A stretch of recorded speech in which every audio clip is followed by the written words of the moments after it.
तो देखो भगवान शंकर का एक बार एक आदमी उनकी पूजा किया, तपस्या किया। भगवान शंकर बड़ी जल्दी खुश, कहा भक्तराज बोलो क्या चाहते हो। उसने कहा भगवान वरदान दो। भगवान शंकर ने कहा वरदान देने ही आया हूं, तुम्हारी पूजा से तपस्या से मैं खुश हो गया, लेकिन वरदान में देखो एक तकनीकी है। हम आपको जो वरदान देंगे जितना तुमको मिलेगा तुम्हारे पड़ोसी को उसका दूना हो जाएगा। तो भक्तराज ने कहा भगवान ये क्या मामला, तपस्या मैंने किया, पड़ोसी से ही हमारा कंपटीशन है, जितना हमको मिलेगा पड़ोसी को दूना हो जाएगा तो हम तो पीछे रह जाएंगे, वो आगे हो जाएगा। हमको उसी से तो लीड करना है, उससे आगे निकलना। हम आपसे कोठी मांगेंगे, हमको एक कोठी होगी उसके दो कोठी हो जाएगी, तब हमको क्या लाभ मिलेगा। इसलिए भगवान शंकर ने कहा कुछ नहीं, जो कह दिया पक्का है, लेना है वरदान लो, नहीं तो मैं वापस जा रहा। उस आदमी ने कहा भगवान तब तो सोचना पड़ेगा, हमको रात भर का मौका दीजिए, कल आप मिलिएगा, हम आपसे वरदान मांगेंगे। हमको पड़ोसी का नुकसान करना है, हमसे आगे उसको निकल जाएगा हमारा भाई। अगले दिन फिर उन्होंने याद किया, पूजा की थाली सजा, आरती किया। भगवान शिव प्रकट हो गए, कहा भक्तराज मांगो, क्या सोचा है, क्या वरदान चाहिए। तो उसने कहा भगवान वरदान दीजिए, हमारे ठीक दरवाजे पर एक कुआं हो जाए। एक कुआं पहले जमाने में गड्ढा खोद कर लोग पानी पीते थे, हैंडपंप नहीं था, बिजली नहीं थी। अब उसने सोचा हमारे दरवाजे एक कुआं होगा तो हमारे पट्टीदार पड़ोसी के दरवाजे पर कई कुआं हो जाएगा, दो कुआं हो जाएगा। अगर हमारी एक गाय गिरेगी तो उसकी कई गिरेगी, कुछ तो नुकसान होगा डबल कुआं में। अब किसी के दरवाजे दो दो कुआं हो जाएगा तो कुछ तो, कभी बच्चा गिरेगा, कभी छेड़ी बकरी गिर जाएगी। अब देखो गलत धारणा, मनुष्य के अंदर क्या नियत होती, ईर्ष्या, हिर्स, हाविश, लेने की भी इच्छा, लेकिन पड़ोसी का नुकसान भी करना। हम बढ़ जाएं लेकिन पड़ोसी ना बढ़ने पाए। आज का मनुष्य यही तो सोचता है, हिंदू बढ़ जाए मुसलमान न बढ़े, मुसलमान आगे हो जाए हिंदू पीछे हो जाए, ब्राह्मण ना जाए हरिजन हो जाए, हरिजन जाए ब्राह्मण हो जाए, ठाकुर यादव कुर्मी, सब लोग सोच रहे हैं। भाई भाई में भी हो रहा, एक भाई दूसरे भाई को दबाना चाहता, दबे रहो हम आगे निकल जाए। भगवान शंकर ने कहा एक वरदान और मांग लो, दो वरदान मैं दूंगा। उसने कहा महाराज अब फिर सोचेंगे, कल बताएंगे। अगले दिन फिर प्रकट हुई, कहा दूसरा वरदान मांगो। उसने कहा भगवान हमारी एक आंख फोड़ दो, हमारी एक आंख फूट जाए, खत्म हो जाए। उसने सोचा हमारी एक फूटेगी तो हमारे पड़ोसी की दोनों फूट जाएगी, वो अंधा सूरदास हो जाएगा। हम तो चलो एक आंख से देख लेंगे। बताओ आदमी की नीयत इतनी खराब हो गई, किसी को अंधा बनाने के अपनी एक आंख देने को तैयार है। कहा मेरी एक एक ले ले, लेकिन इसकी दोनों फोड़ देना। इसी से हमारा कंपटीशन चल रहा है। भगवान शंकर ने कहा जाओ एवं मस्तू। अब वो बेचारा सूरदास बन करके चारपाई पर बैठा टुकुर टुकुर देख रहा, कुछ दिखाई नहीं देता। वहीं से चिल्ला रहा भाई टट्टी घो लग गई, पेशाब लग गई, घर वाले भी उब गए कि गजब हो गया। और ये यहीं से बैठ करके एक आंख से देख रहा, इसको खूब मजा आता था। क्या मजा आया, तुम सूरदास बन गए, मजा आ गया। एक दिन वो बेचारे को टट्टी लगी, कोई वहां था नहीं घर में संजोग से। अब वो चिल्ला रहा, टट्टी लगी है, जोर से अपना लाठी उठाया और ऐसे लाठी टेकते टेकते सोचा चलो अब जहां दो दो कुआं है, और कुआं जब बना और दो दो कुआं दरवाजे पे जाकर उसी में धड़ाम से गिर गया, कुआं में गिर गया। अब वहीं से चिल्ला रहा, ये सुन रहा है, इसको तो मजा आ रहा। कहा ठीक है मरो मरो उसी में।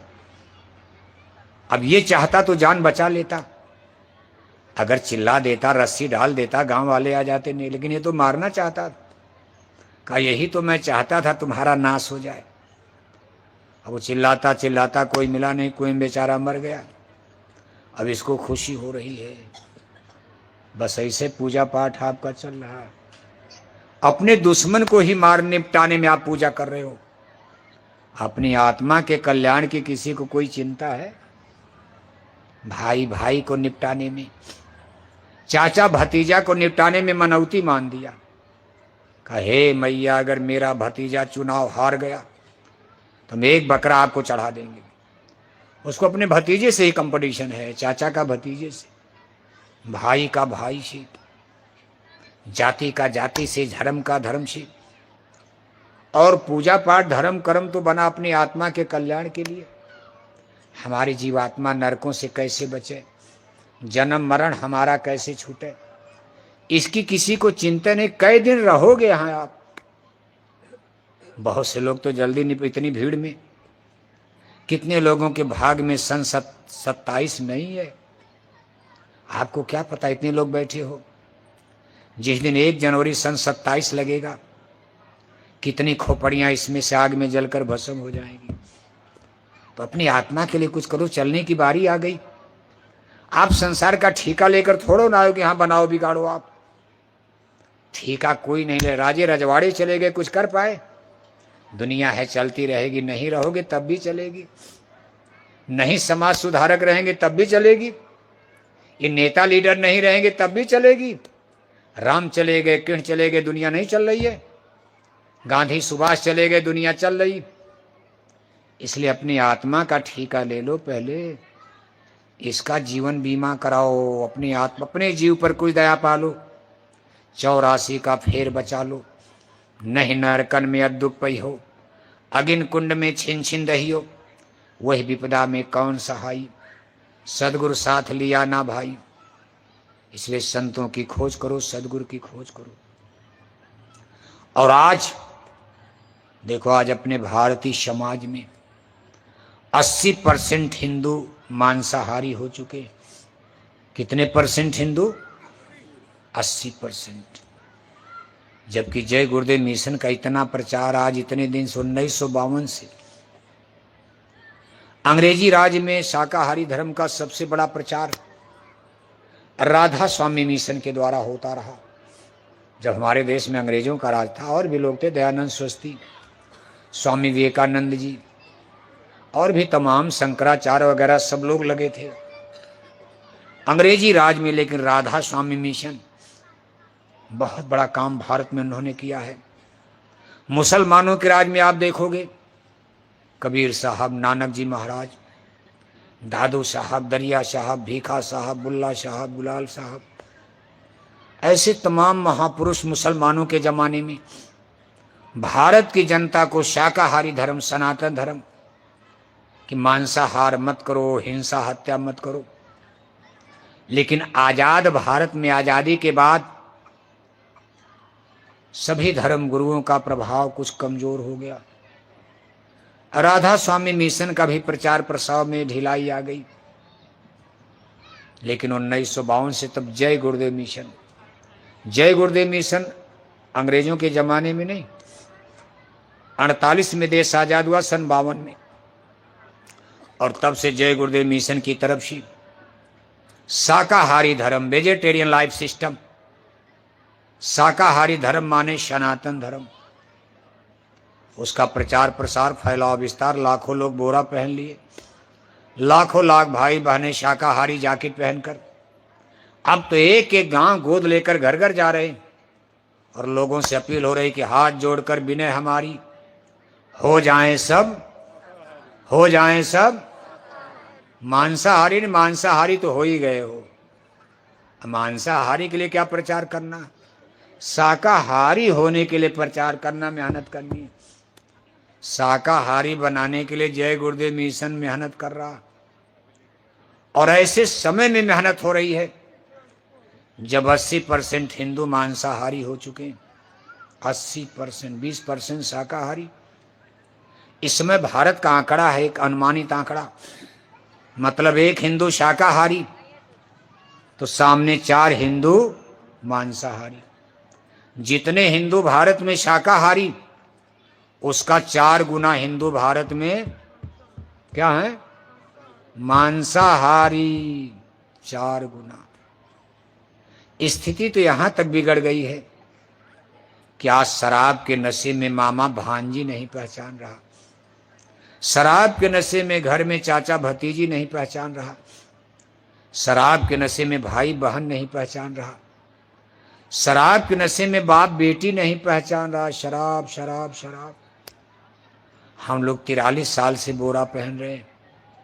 इसीलिए बोरा पहना था कि बेटों की शराब छूट जाए, समाज में शराब का पीना कम हो, लेकिन सारी मेहनत वृथा हो गई।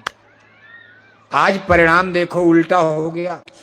बेटों ने शराब छोड़ा नहीं और अब पता चला बेटियों ने भी शराब पीना शुरू कर दिया। गप नहीं बोल रहे हैं। बड़े बड़े यूनिवर्सिटी कॉलेज में लड़कियों ने शराब पीना। माँ बाप को पता चलता तो यूनिवर्सिटी में भेजते। आपने ये नहीं कहा था कि बेटियां वहां शराब पिएंगी, आपने कहा था बेटियां इंजीनियर बनेंगी, बेटियां यूनिवर्सिटी में डॉक्टर बनकर लौटेंगी, मास्टर प्रोफेसर बनकर लौटेंगी। अगर भारत की जनता को पता रहता कि हमारी बेटी वहां से पियक्कड़ बनकर शराब पी की आदत लौटेगी, तो लोग कहते भाई ये इंजीनियर डॉक्टर हम नहीं। ऐसा इंजीनियर डॉक्टर नहीं। इंजीनियर डॉक्टर बनना बुरा नहीं है, लेकिन हमारी बेटियों ने शराब पीना शुरू कर दिया। ऑफिस में, दफ्तर में, पुलिस में भर्ती करवा दिया। पुलिस बनाना खराब नहीं था, लेकिन पुलिस के सिपाही थाने में पहले से शराब पीते थे। हमारी बेटियों को भी गंदी आदत पकड़ा दिया। पुलिस किसी नौकरी में जाकर बेटियों ने शराब। माँ बाप को क्या पता, आपको क्या पता बेटी की नौकरी कहीं बंगलौर, हैदराबाद, चेन्नई, कहाँ वहां क्या होता, आपको क्या पता समाज कहाँ जा रहा। जब घटनाएं घटती हैं, किसी की हत्या होती है, किसी बेटी की जान जाती, मोबाइल पर देखा जाता, तब माँ बाप को चिंता होती कि भगवान मेरी बेटी की रक्षा करना, मेरी भी बेटी बंगलौर में, हैदराबाद में कहीं है, हे प्रभु उसकी भी इज्जत बचाना, धर्म बचाना। मान लो इज्जत तो जाहिर, जान भी मार देते हैं, कहीं आंख निकाल दिया, कहीं पेट फाड़ देते हैं, टांग तोड़ देते हैं, हड्डी तोड़ देते हैं। बेटियों की कटी पटी मुर्दा लाश जंगल में मिलती, बलात्कार भी करते। ये मानव शैतान हो चुका। जैसे भूखे भेड़ियों के बीच में बकरी परेशान हो जाए, ऐसे आपने भूखे समाज के बीच में बेटियों को लावारिस छोड़ दिया। इनकी सुरक्षा की कोई गारंटी यूनिवर्सिटी में नहीं है, ऑफिस दफ्तर में कोई गारंटी नहीं है, और भूखे भेड़िया इनको नोच नोच करके खाते हैं, परेशान, इनका जीवन नष्ट कर रहे हैं। और आप कहते हो कि राम राज आ रहा। ये देश के नेता लीडर कह रहे हैं कि राम राज आ रहा। क्या आ रहा है, क्या आ रहा है? कहते बस चिंता मत करो, राम राज आ रहा, भारत स्वर्ग बन जाएगा, विश्व गुरु बन जाएगा। इसको रामराज कहा जाएगा? यही रामराज की परिभाषा है? भगवान राम का रामराज ऐसा ही रहा होगा कि बेटियां शराब पीती हों? इसलिए आज जय गुरुदेव मिशन का सवाल है। हम आपकी सत्संग सभा में भी सवाल कर रहे, हमारे प्रश्न का उत्तर जोरदार शब्दों में देना, इतनी जोर आवाज में बोलना कि ये मशीन आपकी आवाज पकड़ ले। देखो मशीन लगी, इस मत की आवाज दिल्ली पहुंचाई जा रही। कहां पहुंचाई जा रही है? भोपाल नहीं, बंबई, अहमदाबाद नहीं, ये तो छोटे सेंटर हैं। भारत का मुख्य मरकज सेंटर दिल्ली है, जहां कानून कायदे बनाए जाते, भारत की सुपर पावर, जहां भारत के प्रधानमंत्री माननीय महोदय बैठे, वहां तक आवाज पहुंचाई जा रही है। उनकी भी तो जिम्मेदारी है। हम केवल बोरे वालों की ठेका लिए हम ही लोग हैं। बहन बेटियों की इज्जत जाएगी, किसी के लिए खतरा है। इसलिए आवाज आपकी जानी चाहिए, जोर से बोलना जरा। अंडे खिलाकर शराब पिलाकर कोई माई का लाल भारत में राम राज ला पाएगा? इतना धीरे से बोलोगे तो मशीन पकड़ेगी। आवाज दिल्ली तक जानी, मशीनें नहीं पकड़ पाई। दोनों हाथ ऊपर करके, जितने हाथ ऊपर करके चिल्लाओगे उतने तेज आवाज निकलेगी। जितने हाथ ऊपर करोगे उतने आवाज तेज निकलेगी। लेकिन अगर किसी का फेफड़ा ओपड़ा गड़बड़ है तब जोर से मत चिल्लाना, पता चला यहीं मर गए तो एक और आफत कर दोगे आप। इसलिए ईश्वर ने, भगवान ने अगर फेफड़ा ओपड़ा सही रखा है तो दोनों हाथ ऊपर करके पूरी तेज आवाज में बोलो आप, पूरी ताकत लग। भले मछली अंडा खाते रहो, लेकिन आज भगवान के दरबार में सत्य के लिए हाथ उठा दो। यही सत्य आगे आपको स्वीकार करना, आज नहीं तो कल, 2 साल बाद, 4 साल बाद, 10 साल बाद। लेकिन भगवान अब बहुत मौका नहीं देंगे, लंका का नाश हो जाएगा। बहुत समय आपके पास नहीं, लंका के विनाश का समय करीब आ रहा है। जब जब वही धर्म की हानि, समय बहुत कम है सुधार का। इसके बाद तो प्रलय आ रही, विनाश आ रहा, नहीं मानोगे तो। इसलिए जोर से बोलो, अंडे खिलाकर शराब पिलाकर कोई माई का लाल। अरे अभी रुको, अभी रुको आप, हम बोले पहले, हम बोले ना, इतनी जल्दी मत को, अभी थोड़ा ना काम हो जाएगा। पहले हम बोलेंगे तब आप बोलो। अंडे खिलाकर शराब पिलाकर कोई माई का लाल भारत में राम राज ला पाएगा। आपकी फोटो गई आपकी बढ़िया। अब इस जंगल में इतने आदमी आप बोल रहे, जो देखेगा। भाई आप भी तो भारत की जनता हो, आप वोट देते हो ना। आप ही से प्रधानमंत्री, आप ही से मुख्यमंत्री, एमपी, एमएलए, सरकार, सब कुछ। आप ही के बच्चे फौज में सीमा सरहद पर बंदूक लेकर देश की रक्षा कर रहे। और भारत की जनता कह रही भाई नहीं नहीं, अंडा शराब से रामराज आने वाला। भगवान राम के रामराज में अंडा बिकता था। अब ऐसे ऐसे करो तब न नो माना जाएगा। ऐसे हाथ तब तो यस माना जाएगा। हाँ कह रहे कि ना कह रहे पता ही नहीं चलेगा। ऐसे ऐसे करो, नहीं नहीं नहीं। भगवान राम के रामराज में अंडा बिकता था। भगवान राम के रामराज में शराब बिकती थी। भगवान राम के रामराज में मछली पालन चलता था। भगवान राम के रामराज में सुअर पालन खुलता था। भगवान राम के रामराज में मुर्गी फार्म चलता था। भगवान राम के रामराज में स्कूलों में बच्चों को खाने के लिए अंडा दिया जाता था। भगवान राम के रामराज में बेटियां शराब पीती थी। भगवान राम के रामराज में नसबंदी गर्भपात परिवार नियोजन होता था। और आज दिल्ली के राज में बंद हो गया। आपके राजगढ़ ब्यावरा जिले में अंडा खाने वाले हिंदू घट रहे कि बढ़ रहे?